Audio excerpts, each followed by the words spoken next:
Good afternoon, I'm Stephanie Landers.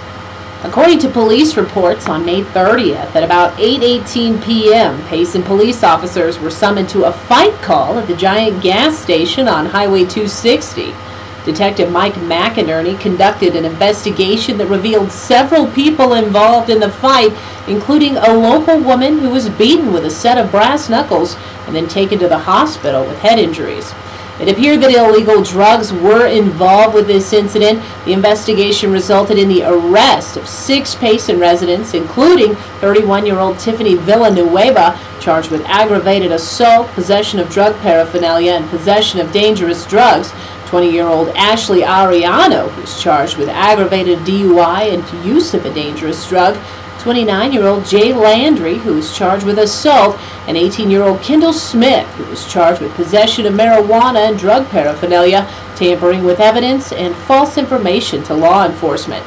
2 juveniles were also arrested on charges of consumption of alcohol and false information to law enforcement. In other news, the Wallow fire is continuing to grow. With a 0% containment, the now 9-day-old blaze has grown to well over 233,000 acres. Evacuation orders now blanket the Blue Ridge, Alpine, and Nutrioso communities, along with several subdivisions along Highways 180 and 191.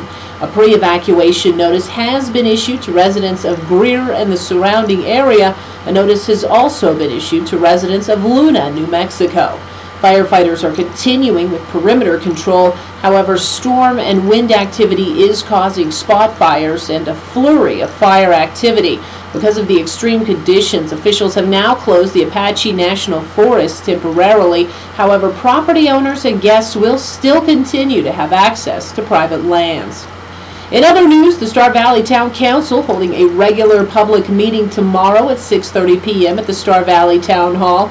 Plenty on the agenda. The council will hold discussion and could act regarding the resolution to affirm the town's desire to participate in the creation of a higher education separate legal entity, approving the conceptual framework set forth in the draft intergovernmental agreement, and authorizing the town manager and attorney to negotiate the remaining details of the agreement for approval by council.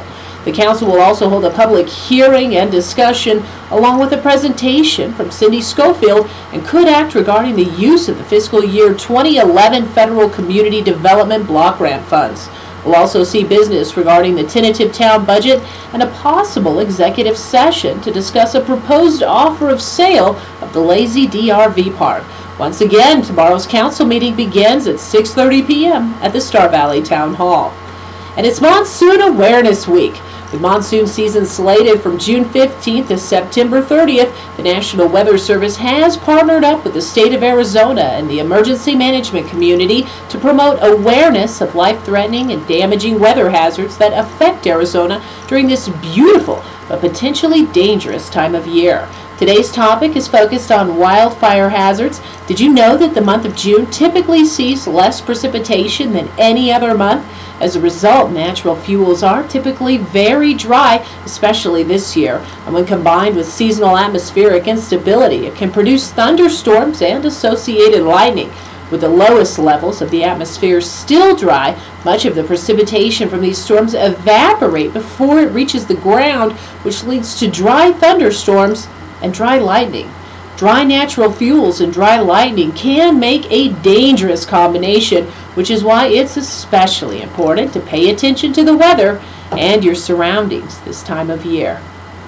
I'm Stephanie Landers, Kmog News.